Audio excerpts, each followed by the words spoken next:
പിതാവിൻ്റെയും പുത്രൻ്റെയും പരിശുദ്ധാത്മാവിൻ്റെയും നാമത്തിൽ ആമേൻ. ഈശോയിൽ ഏറ്റവും സ്നേഹമുള്ളവരെ, യോഹന്നാൻ്റെ സുവിശേഷ വചന പഠനത്തിലേക്ക് ഒരിക്കൽ കൂടി നിങ്ങളെല്ലാവരെയും ഏറ്റവും സ്നേഹത്തോടെ പ്രാർത്ഥനയോടെ സ്വാഗതം ചെയ്യുന്നു.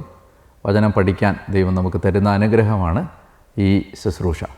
യോഹന്നാൻ്റെ സുവിശേഷത്തിൻ്റെ 6-ാമത്തെ അധ്യായത്തിലാണ് നമ്മൾ. 6-ാം അധ്യായത്തിൻ്റെ 16 മുതലുള്ള ഭാഗമാണ് ഈശോ വെള്ളത്തിന് മീതെ നടക്കുന്ന സംഭവം. അത് ഞാനൊന്ന് സൂചിപ്പിച്ച് ഒന്ന് തുടങ്ങിയിരുന്നു. നമുക്കതിൻ്റെ കൂടുതൽ ആഴമായ വിശദീകരണത്തിലേക്ക് കടക്കാം. പരിശുദ്ധ അമ്മയുടെ മധ്യസ്ഥ അപേക്ഷിച്ച് പ്രാർത്ഥിക്കാം. നന്മ നിറഞ്ഞ മറിയമേ സ്വസ്തി, കർത്താവ് അങ്ങയുടെ കൂടെ സ്ത്രീകളിൽ അങ്ങ് അനുഗ്രഹിക്കപ്പെട്ടവളാവുന്നു. അങ്ങയുടെ ഉദരഫലമായി ഈശോ അനുഗ്രഹിക്കപ്പെട്ടവനാവുന്നു. പരിശുദ്ധ മറിയമേ തമ്പുരാൻ്റെ അമ്മേ, പാപികളായ ഞങ്ങൾക്ക് വേണ്ടി ഇപ്പോഴും ഞങ്ങളുടെ മരണസമയത്തും തമ്പുരാനോട് അപേക്ഷിച്ചു വരണമേ. ആമേൻ. യോഹന്നാൻ 6-ാം അധ്യായം 16-ാമത്തെ തിരുവചനം. വൈകുന്നേരമായപ്പോൾ അവൻ്റെ ശിഷ്യന്മാർ കടൽക്കരയിലേക്ക് പോയി. അവർ ഒരു വള്ളത്തിൽ കയറി കടലിനക്കരെ കഫർനാമിലേക്ക് പുറപ്പെട്ടു. അപ്പോൾ നേരം ഇരുട്ടിത്തുടങ്ങി. യേശു അവരുടെ അടുക്കലെത്തിയിരുന്നുമില്ല. ശക്തിയേറിയ കാറ്റടിച്ചിരുന്നതുകൊണ്ട് കടൽ ക്ഷോഭിച്ചു. 25-30 സ്ഥാദിയോൺ ദൂരം തണ്ട് വലിച്ചു കഴിഞ്ഞപ്പോൾ യേശു കടലിന് മീതെ നടന്ന് വള്ളത്തെ സമീപിക്കുന്നത് കണ്ട് അവർ ഭയപ്പെട്ടു. അവൻ അവരോട് പറഞ്ഞു, ഞാനാണ്, ഭയപ്പെടേണ്ട. അവനെ വള്ളത്തിൽ കയറ്റാൻ അവരാഗ്രഹിച്ചു. പെട്ടെന്ന് വള്ളം അവർ ലക്ഷ്യം വെച്ചിരുന്ന കരയ്ക്ക് അടുത്തു. ഞാൻ സൂചിപ്പിച്ചിരുന്നു, ഈ ഈശോ കടലിന് കുറുകെ നടക്കുന്ന സംഭവവും ചെങ്കടൽ കടക്കുന്ന ഇസ്രായേൽ ജനത്തിൻ്റെ അനുഭവവും തമ്മിൽ ഒരു താരതമ്യം യോഹന്നാൻ്റെ ഹൃദയത്തിലുണ്ട് ഇതെഴുതുമ്പോൾ. കാരണം ഈ രണ്ട് സംഭവങ്ങളെ കൂട്ടി വായിക്കാൻ സഹായിക്കുന്ന ചില പദപ്രയോഗങ്ങളും ചില വിശദീകരണങ്ങളും യോഹന്നാൻ നൽകുന്നുണ്ട്. അതിലേറ്റവും പ്രധാനപ്പെട്ടതാണ് ഈ ശക്തിയേറിയ കാറ്റടിച്ചത് കൊണ്ടാണ് കടൽ ക്ഷോഭിച്ചു എന്ന വിവരണം. പുറപ്പാട് പുസ്തകത്തിൻ്റെ 15-ാം അധ്യായത്തിൽ ചെങ്കടൽ കടക്കുന്ന സമയത്ത് ഈ ഫറവോയുടെ സൈന്യത്തിൻ്റെ കയ്യിൽ നിന്ന് രക്ഷപ്പെടാൻ വേണ്ടി ജനത്തിന് കടൽ വെട്ടി വഴി തുറക്കുന്ന സമയത്ത് അങ്ങനെ കടൽ വിഭജിക്കപ്പെട്ടതിൻ്റെ പിന്നിൽ പുറപ്പാട് 15-ൽ നമ്മൾ വായിക്കുന്നത് ശക്തിയേറിയ ഒരു കിഴക്കൻ കാറ്റ് വന്ന് കടലിലേക്ക് അടിക്കുകയും അങ്ങനെ തിരമാലകൾ രണ്ട് വശത്തേക്ക് മാറുകയും ചെയ്തു എന്നാണ്. അപ്പോൾ ഈ കാറ്റടിച്ചത് കൊണ്ട് കടൽ വകഞ്ഞ് മാറ്റപ്പെട്ടു, കടൽ വിഭജിക്കപ്പെട്ടു. ഇവിടെ യോഹന്നാൻ്റെ സുവിശേഷത്തിൽ ഈ കാറ്റടിച്ചത് കൊണ്ട് കടൽ ക്ഷോഭിക്കുകയും ആ കടലിന് മീതെ ഈശോ നടക്കുകയും ചെയ്തു. അപ്പോൾ ഈ രണ്ട് സംഭവങ്ങൾ തമ്മിലുള്ള പാരലലിസം ഒരു പ്രത്യേക കാര്യത്തിലേക്ക് വായനക്കാരെ കൊണ്ടുപോകാൻ വേണ്ടിയാണ്. യോഹന്നാൻ ഒരു സത്യത്തിലേക്ക് നമ്മളെ നയിച്ചുകൊണ്ടിരിക്കുകയാണ്. ആ സത്യം ഈ ഭാഗത്ത് വളരെ വ്യക്തമായി അവതരിപ്പിക്കപ്പെടുന്നുണ്ട്. അതിലേക്ക് നമുക്ക് പോകാം. അപ്പോൾ അവിടെ ഈ കർത്താവ് ഈശോ മിശിഹ കടലിന് മീതെ നടന്ന് വള്ളത്തെ സമീപിക്കുകയാണ്. അതായത് തിരമാലകൾക്ക് മീതെ നടക്കുകയാണ്. അപ്പോൾ ഇതിലൂടെ യോഹന്നാൻ എന്താണ് പറയാൻ ആഗ്രഹിക്കുന്നത്? ഈ സംഭവം എന്തുകൊണ്ടാണ് യോഹന്നാൻ അവതരിപ്പിക്കുന്നത്? ഈ ജോബിൻ്റെ പുസ്തകം 9-ാം അധ്യായത്തിൻ്റെ 8-ാമത്തെ വാക്യം എങ്ങനെയാണ്?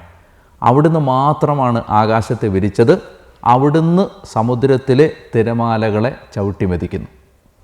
യഹോവ എന്നാണ് ഈ പഴയ നിയമത്തിൽ ദൈവത്തെ അഭിസംബോധന ചെയ്യാൻ ഇസ്രായേൽ ജനത ഉപയോഗിച്ച, അവർ ദൈവത്തെ തിരിച്ചറിഞ്ഞ വാക്ക് യഹോവ എന്നാണ്. അതാണ് നമ്മുടെ POC ബൈബിളിൽ ദൈവമായ കർത്താവ് എന്ന് കാണുന്നിടത്തൊക്കെ ഉപയോഗിച്ചിരിക്കുന്ന വാക്ക് യഹോവ എന്ന വാക്കാണ്.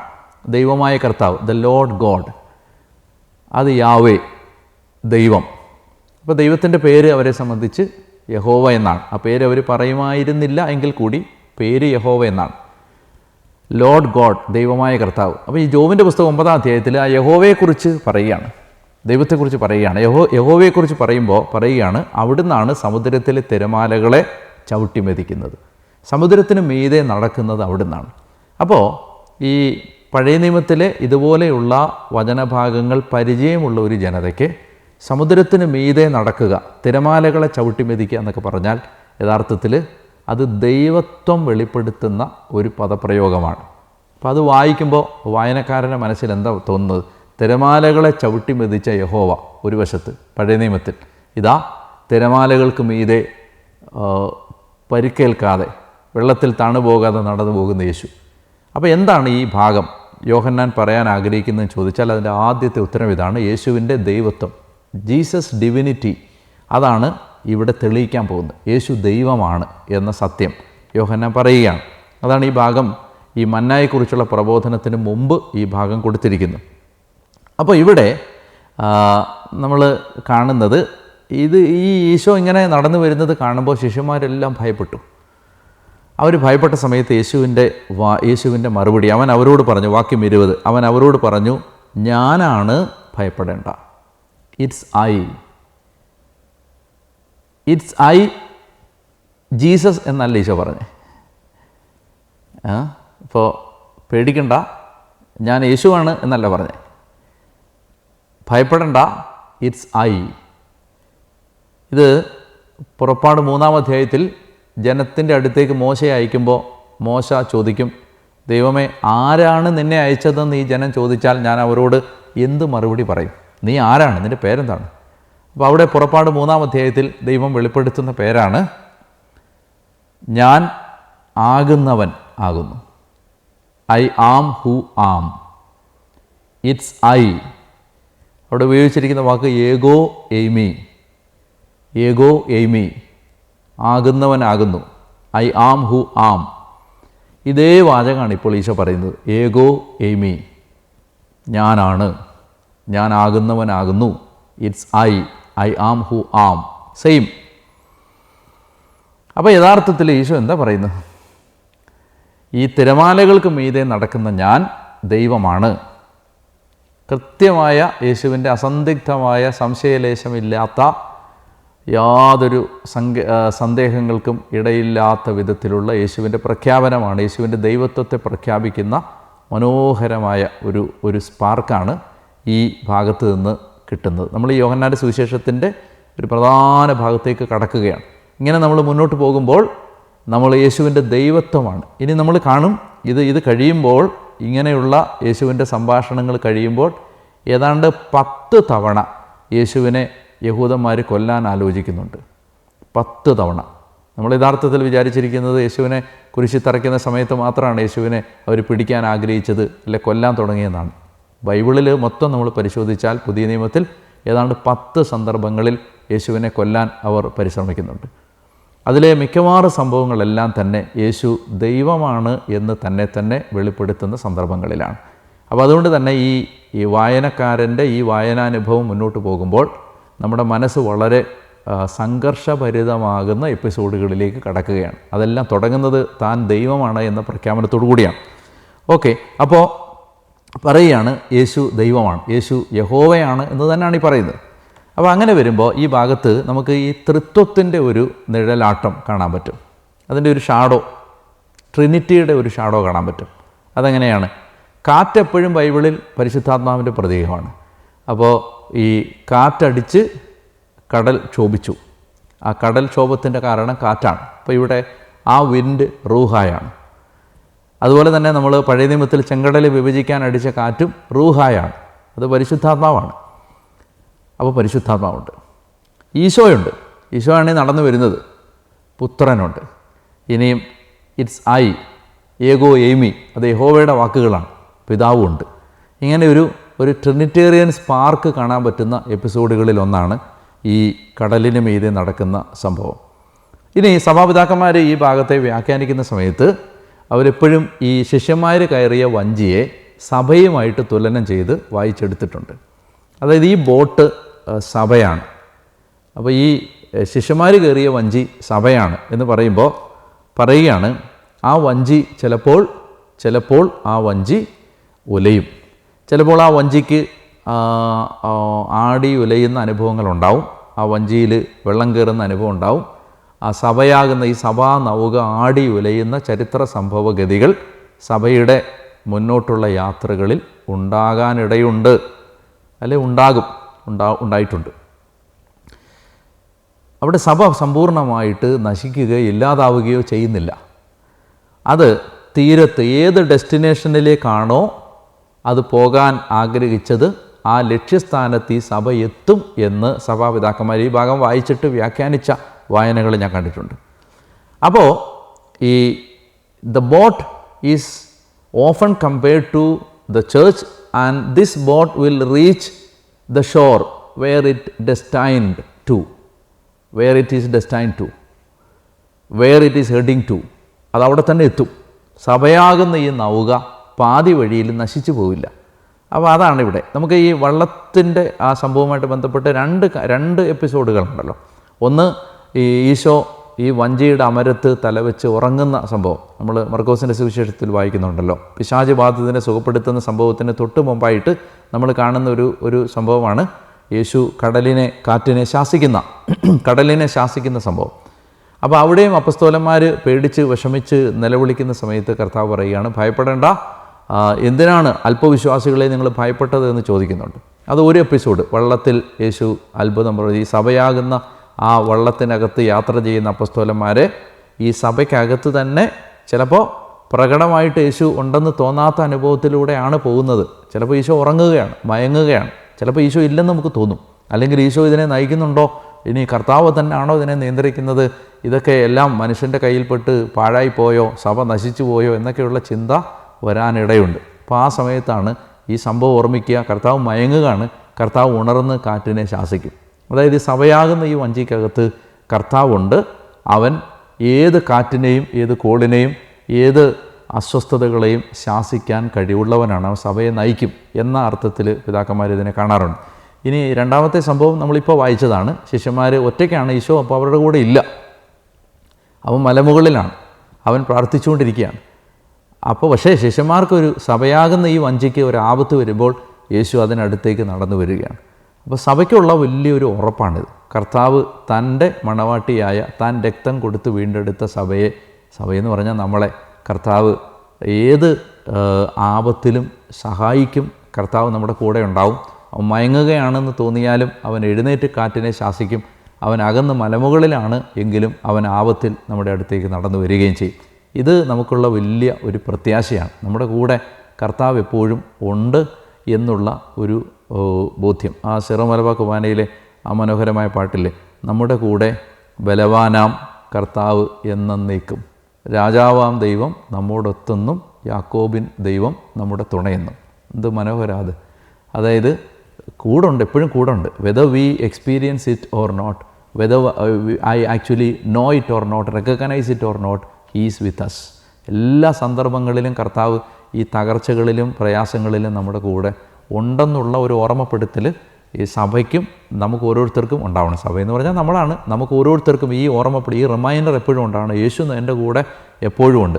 ഈ 56-ാം സങ്കീർത്തനത്തിലാണ് പറയുന്നത്, അവൻ വീണേക്കാം പക്ഷേ മാരകമായിരിക്കില്ല, കർത്താവ് അവൻ്റെ കയ്യിൽ പിടിച്ചിട്ടുണ്ട്. അവൻ വീണേക്കാം എന്ന് പറഞ്ഞാൽ നമുക്ക് പാളിച്ചകൾ വരാം, അപ്സ് ആൻഡ് ഡൗൺ വരാം. ചിലപ്പോൾ നല്ല തീക്ഷ്ണതയിലൊക്കെ ആയിരുന്നവർ കുറച്ച് പുറകോട്ട് പോവാം, ചിലപ്പോൾ ഒരു ബാക്കപ്പ് വരാം, ചിലപ്പോൾ ഒരു ബാക്ക് സ്ലൈഡിങ് വന്നു എന്ന് തോന്നാം. ശരിയാണ്, പക്ഷേ കർത്താവ് നമ്മുടെ കൂടെയുണ്ട്. ഈ വിശ്വാസമാണ് നമ്മളെ തിരിച്ചു കൊണ്ടിരുന്നത്. അതുകൊണ്ട് ശിമയോനോട്, പത്രോസിനോട് പറയുന്നില്ലേ, ശിമയോൻ സാത്താൻ നിന്നെ ഗോതമ്പ് പോലെ പാറ്റാൻ ഉദ്യമിച്ചു, എന്നാൽ നിൻ്റെ വിശ്വാസം ക്ഷയിക്കാതിരിക്കാൻ ഞാൻ നിനക്ക് വേണ്ടി പ്രാർത്ഥിച്ചിട്ടുണ്ട്. നീ തിരിച്ചു വന്ന് നിൻ്റെ സഹോദരന്മാരെ ഉറപ്പിക്കണം. തിരിച്ചു വരാൻ പറ്റും. പുറകോട്ട് പോയാലും, തള്ളി പറഞ്ഞാലും, യേശുവിനെ വിട്ടിട്ട് ഓടിപ്പോയാലും, അകലെയായിട്ട് അവനെ അനുഗമിച്ചാലും ഒക്കെ there is always a hope to come back. എല്ലാം ഒന്നേന്ന് വീണ്ടും എഴുതി തുടങ്ങാനുള്ള ഒരു അവസരം ഈശോ നമുക്ക് എല്ലാവർക്കും തരുന്നുണ്ട്. തിരിച്ചു വരാൻ അവൻ സഹായിക്കും, അവൻ നഷ്ടപ്പെടുത്തില്ല. വേറൊരു വചനം ഈശോ തന്നെ പറയുന്നുണ്ട്, ഈ യോഹന്നാനിൽ തന്നെ പറയുന്നുണ്ടല്ലോ, അതായത് എൻ്റെ അടുത്തേക്ക് വരുന്ന ആരെയും ഞാൻ തള്ളിക്കളയില്ല, എൻ്റെ കയ്യിൽ നിന്ന് ആരും അവരെ പിടിച്ചെടുക്കില്ല. അപ്പം മനസ്സിലാക്കേണ്ടത് എപ്പോഴും നമ്മൾ ഈ കർത്താവിൻ്റെ ഹൃദയത്തിനകത്താണ്. ഈ ബെനഡിക്റ്റ് 16-ാമൻ മാർപ്പാപ്പ ശുദ്ധീകരണ സ്ഥലത്തെക്കുറിച്ച് പഠിപ്പിക്കുന്ന സമയത്ത് അദ്ദേഹം പറഞ്ഞ മനോഹരമായൊരു ചിന്തയുണ്ട്. ഇപ്പോൾ പലപ്പോഴും ശുദ്ധീകരണ സ്ഥലത്തെക്കുറിച്ച് ഭയങ്കര ഭയാനകമായ ഭയപ്പെടുത്തുന്ന കാര്യങ്ങളൊക്കെ പലയിടത്തും കേൾക്കാറുണ്ട്. അപ്പോൾ ശുദ്ധീകരണ സ്ഥലം എന്തായാലും സന്തോഷകരമായ അനുഭവമല്ല, അതാണെന്നും അല്ല ഞാൻ പറയുന്നത്. മറിച്ച് അത്രമാത്രം അങ്ങ് ഭീതികരമായി ഭയം ജനിപ്പിക്കുന്ന വിധത്തിലൊന്നും ശുദ്ധീകരണ സ്ഥലത്തെക്കുറിച്ച് പറയേണ്ട കാര്യമില്ല. മാർപ്പാപ്പ പറഞ്ഞ മനോഹരമായ വാചകം എന്താ അറിയോ? ശുദ്ധീകരണ സ്ഥലം എന്ന് പറഞ്ഞാൽ യേശുവിൻ്റെ വെളിയിലുള്ളൊരു സ്ഥലമല്ല. അദ്ദേഹം പറയുന്നത്, ചില ദൈവശാസ്ത്രജ്ഞന്മാരെ ഉദ്ധരിച്ചുകൊണ്ട് അദ്ദേഹം പറയും, ശുദ്ധീകരണ സ്ഥലം യഥാർത്ഥത്തിൽ നമ്മുടെ കർത്താവിൻ്റെ ഹൃദയത്തിനകത്ത് തന്നെയാണ്. എവിടെയാണ് നമ്മൾ ശുദ്ധീകരിക്കപ്പെടുന്നത്? നമ്മുടെ ഈശോയുടെ അകത്താണ് നമ്മൾ വിശുദ്ധീകരിക്കപ്പെടുന്നത്. അപ്പോൾ പെർഗേറ്ററി എന്ന് പറയുന്നത് പോലും it's inside the heart of Jesus. യേശുവിൻ്റെ ഹൃദയത്തിനകത്താണ് ഈ ശുദ്ധീകരണ സ്ഥലം. നമ്മൾ ശുദ്ധീകരിക്കപ്പെടുന്നത് യേശുവിന് വെളിയിലൊന്നുമല്ല, യേശുവിനകത്ത് തന്നെയാണ്. അപ്പോൾ അത് ഈ ജീവിക്കുമ്പോഴാണെങ്കിലും മരിച്ചു കഴിഞ്ഞിട്ടാണെങ്കിലും ശുദ്ധീകരണ സ്ഥലത്താണെങ്കിലും നരകത്തിലൊഴിച്ച് ബാക്കി എല്ലായിടത്തും ഹീ ഈസ് വിത്ത് അസ്. എല്ലായിടത്തും നമ്മുടെ കൂടെയുണ്ട് എന്നൊരു ഓർമ്മപ്പെടുത്തൽ കൂടിയാണ് ഈ വചനഭാഗം. ഇനി ഇവിടെ നമ്മൾ മുന്നോട്ട് വായിക്കുമ്പോൾ അവിടെ കർത്താവ് പറയുകയാണ്, അവൻ അവരോട് പറഞ്ഞു, ഞാനാണ്, ഭയപ്പെടേണ്ട, ഞാൻ ദൈവമാണെന്നാണ് ക്ലിയറായിട്ട് പറയുകയാണ്. അവനെ വള്ളത്തിൽ കയറ്റാൻ അവരാഗ്രഹിച്ചു. പെട്ടെന്ന് വള്ളം അവർ ലക്ഷ്യം വെച്ചിരുന്ന കരയ്ക്ക് അടുത്തു. അത് കഫർനാമാണ്. കഫർനാമിലേക്ക് അവരെത്തുന്നു. 22-ാമത്തെ വാക്യം, അവിടെ ഒരു വള്ളം മാത്രമേ ഉണ്ടായിരുന്നുള്ളൂ എന്നും ശിഷ്യന്മാരോടുകൂടെ യേശു അതിൽ കയറിയിരുന്നില്ല എന്നും ശിഷ്യന്മാർ തനിയെയാണ് പോയതെന്നും കടലിൻ്റെ മറുകര നിന്ന ആളുകൾ പിറ്റേ ദിവസം മനസ്സിലാക്കി. ഇപ്പോൾ രാത്രിയിലാണ് ഈ സംഭവം നടക്കുന്നത്. യേശു കടലിൻ്റെ മീതെ നടന്നു വരുന്നത്.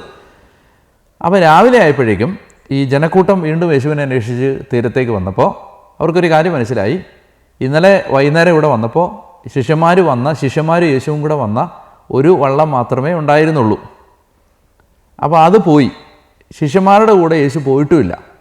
അപ്പോൾ അവർക്ക് സംഭവം മനസ്സിലായി, എന്തോ ഒരു വലിയ അത്ഭുതം നടന്നിട്ടുണ്ട്. യേശു എങ്ങനെയാണ് കടലിൻ്റെ മറുകര എത്തിയെന്ന് അവർക്ക് അറിഞ്ഞുകൂടാ. അപ്പോൾ എന്തോ ഒരു വലിയ കാര്യം നടന്നു എന്ന് അവർക്ക് മനസ്സിലായി. പിറ്റേ ദിവസം അവർ അങ്ങനെ മനസ്സിലാക്കി. 23-ാമത്തെ വാക്യം, കർത്താവ് കൃതജ്ഞതാ സ്തോത്രം ചെയ്ത് നൽകിയ അപ്പം ജനങ്ങൾ ഭക്ഷിച്ച ആ സ്ഥലത്തിനടുത്തേക്ക് തിബേരിയാസിൽ നിന്ന് മറ്റ് വള്ളങ്ങൾ വന്നു. ഇത് ഒരു മനോഹരമായ സൂചനയാണ്. അതായത് ഈ സ്ഥലത്തിൻ്റെ പേര് പറയുന്നില്ല. അപ്പം വർദ്ധിപ്പിക്കപ്പെട്ട സ്ഥലം എവിടെയാണെന്ന് ചോദിച്ചാൽ ലൊക്കേഷൻ എവിടെയാണെന്ന് പറയുന്നില്ല സുവിശേഷങ്ങൾ. പറയുന്ന കാര്യം എന്തെന്നറിയോ? യേശു അപ്പം കൃതജ്ഞതാ സ്തോത്രം ചെയ്ത് നൽകിയ അപ്പം ജനങ്ങൾ ഭക്ഷിച്ച സ്ഥലം. It's a location where Jesus gave thanks. അതായത് ഒരു സ്ഥലം മനുഷ്യരുടെ മനസ്സിൽ തങ്ങി നിൽക്കുന്നത് എന്തിൻ്റെ പേരിലാണ്? യേശു താങ്ക്സ് ഗിവിങ് നടത്തിയ സ്ഥലം, കൃതജ്ഞതാ സ്തോത്രം ചെയ്ത സ്ഥലം. അതായത് നന്ദിയോടുകൂടി വ്യാപരിക്കുന്ന എല്ലാ ഇടങ്ങളും മനുഷ്യൻ്റെ മനോഭൂപടങ്ങളിൽ അടയാളപ്പെടുത്തപ്പെടും. ഗ്രാറ്റിറ്റ്യൂഡുള്ള എല്ലാ ഇടങ്ങളും, എല്ലാ വ്യക്തികളും മനുഷ്യൻ്റെ മനസ്സിൽ ചിരപ്രതിഷ്ഠ നേടും, സ്ഥായിയായിട്ട് നിലനിൽക്കും. നന്ദികേടുകളാണ് ചരിത്ര താളുകളിൽ അടയാളപ്പെടുത്തപ്പെടാതെ പോകുന്നത്. അല്ലെങ്കിൽ മനുഷ്യൻ്റെ മനസ്സിന്, ഹൃദയത്തിൽ മനുഷ്യൻ സത്യം പറഞ്ഞാൽ നിലനിൽക്കാതെ പോകുന്നത്, തലമുറകളിൽ തിരിശേഷിപ്പാവാതെ പോകുന്നത് എന്താണ്? നന്ദികേടുകളാണ്. നന്ദി പറഞ്ഞതൊക്കെ ഓർത്തിരിക്കുകയാണ് മനുഷ്യർ. താങ്ക്സ് ഗിവിങ് ചെയ്ത സ്ഥലം. ഒരു മനോഹരമായ റിമാർക്കാണത്. കർത്താവ് കൃതജ്ഞതാ സ്തോത്രം ചെയ്ത് നൽകിയ അപ്പം ജനങ്ങൾ ഭക്ഷിച്ച ആ സ്ഥലത്തിനടുത്തേക്ക് തിബേരിയാസിൽ നിന്ന് മറ്റ് വള്ളങ്ങൾ വന്നു. യേശുവോ ശിഷ്യന്മാരോ അവിടെ ഇല്ലെന്ന് കണ്ടപ്പോൾ ജനക്കൂട്ടം വള്ളങ്ങളിൽ കയറി യേശുവിനെ തിരക്കി കഫർനാമിലെത്തി. അപ്പോൾ മനസ്സിലാവുന്നുണ്ട്, ജനം എന്ത് ചെയ്തു? അക്കരെ എത്തി. ഈശോ കടലിന് കുറുകെ നടന്ന് അക്കരെ എത്തി, ശിഷ്യന്മാർ വള്ളത്തിനും അക്കരെ എത്തി. ജനവും ഇപ്പോൾ ഈ മറുകരയിലേക്ക് എത്തുകയാണ്. ഇനി 25-ാമത്തെ വാക്യം, യേശുവിനെ കടലിൻ്റെ മറുകരയിൽ കണ്ടെത്തിയപ്പോൾ അവർ ചോദിച്ചു, റബ്ബി, അങ്ങ് എപ്പോൾ ഇവിടെ എത്തി? യേശു പറഞ്ഞു, സത്യം സത്യമായി ഞാൻ നിങ്ങളോട് പറയുന്നു, അടയാളങ്ങൾ കണ്ടതുകൊണ്ടല്ല, അപ്പം ഭക്ഷിച്ച് തൃപ്തരായതുകൊണ്ടാണ് നിങ്ങൾ എന്നെ അന്വേഷിക്കുന്നത്. നശ്വരമായ അപ്പത്തിനു വേണ്ടി അധ്വാനിക്കാതെ മനുഷ്യപുത്രൻ തരുന്ന നിത്യജീവൻ്റെ അനശ്വരമായ അപ്പത്തിനു വേണ്ടി അധ്വാനിക്കുവിൻ. എന്തെന്നാൽ പിതാവായ ദൈവം അവൻ്റെ മേൽ അംഗീകാരമുദ്ര വച്ചിരിക്കുന്നു. അതായത് ഇവിടെ കർത്താവ് പറയുകയാണ്, ഇത് ഒരു പുതിയ ഒരു പ്രബോധന വിഷയം ആരംഭിക്കുകയാണ്. അപ്പോൾ ആ പ്രബോധന വിഷയത്തിലേക്ക് കടക്കാൻ കുറേ കൂടി നമുക്ക് സമയം ആവശ്യമുള്ളത് കൊണ്ട് ഞാനത് അടുത്ത എപ്പിസോഡിൽ എടുക്കാം. ഒറ്റ കാര്യം പറഞ്ഞ് ഞാൻ അവസാനിപ്പിക്കാം. അതായത് ഈ ജനം യേശുവിനെ തേടിയെത്തുമ്പോൾ സത്യം പറഞ്ഞാൽ ഈ കർത്താവ് ഈശോ മിശിഹ ശരിക്കും ഈ ജനത്തിന് പ്രബോധനം കൊടുത്തു, അത് കഴിഞ്ഞിട്ട് അപ്പവും കൊടുത്തു. അപ്പോൾ ആവശ്യമുള്ളതൊക്കെ കൊടുത്തു എന്ന് വേണമെങ്കിൽ തൃപ്തിപ്പെടാവുന്ന ഒരു സ്റ്റേജായി. ഇവർ വീണ്ടും യേശുവിൻ്റെ അടുത്തേക്ക് വരുമ്പോൾ യേശു അവരെ അടുത്ത തലത്തിലേക്ക് വളർത്തുകയാണ്. എപ്പോഴും ഓർത്തിരിക്കണം, അതായത് ഒരു നിലവാരത്തിൽ നിന്ന് അടുത്ത നിലവാരത്തിലേക്ക് യേശു നമ്മളെ വളർത്തുന്നത് നമ്മൾ നിരന്തരം അവനെ അന്വേഷിച്ച് പോകുമ്പോഴാണ്. അപ്പോൾ ഈ ജനം അന്വേഷിച്ച് വരുന്നത് ഒരു സാമാന്യമായ മനുഷ്യൻ്റെ കണ്ണിലൂടെ നോക്കുമ്പോൾ ഇതൊരു ഡിസ്റ്റർബൻസാണ്. പക്ഷേ യേശു ഈ സന്ദർഭത്തിൽ വീണ്ടും തന്നെ അന്വേഷിച്ച് വരുന്ന ജനതയെ കർത്താവ് വളർത്താനും അവരെ അടുത്ത തലത്തിലേക്ക് കൊണ്ടുപോകാനും ആഗ്രഹിക്കുകയാണ്. ഈ ജ്ഞാനിയായ ഒരുവനെ നിങ്ങൾ കണ്ടെത്തിയാൽ നിൻ്റെ പാദങ്ങൾ നിരന്തരം അവൻ്റെ പടികളിൽ സ്പർശിക്കണം എന്നൊരു വചനം പഴയ നിയമത്തിലുണ്ട്. ജ്ഞാനിയായ ഒരുത്തനെ കണ്ടെത്തിയാൽ നിരന്തരം ഫ്രീക്വൻ്റ് ചെയ്യണമെന്നാണ് പറയുന്നത്. ആ ഫ്രീക്വൻസിയാണ് ഒരാളെ വളർത്തുന്നത്. അപ്പോൾ അതുകൊണ്ട് തന്നെ കർത്താവായ യേശുവിൻ്റെ സാന്നിധ്യത്തിൽ നിരന്തരം വ്യാപരിക്കുന്നതാണ് നമ്മളെ വളർത്തുന്ന പ്രധാനപ്പെട്ട ഒരു സംഗതി. അതുകൊണ്ട് അവൻ്റെ സാന്നിധ്യം നഷ്ടപ്പെടാതിരിക്കാൻ ശ്രദ്ധിക്കാം. എപ്പോഴും അവനെ ഓർമ്മിക്കാം, അവൻ്റെ വചനങ്ങൾ ഗ്രഹിക്കാം, അവനെ അന്വേഷിക്കാം. അങ്ങനെ കൂടുതൽ ഉയർന്ന നിലവാരത്തിലേക്ക് പോകാൻ കർത്താവ് നമ്മളെ സഹായിക്കും.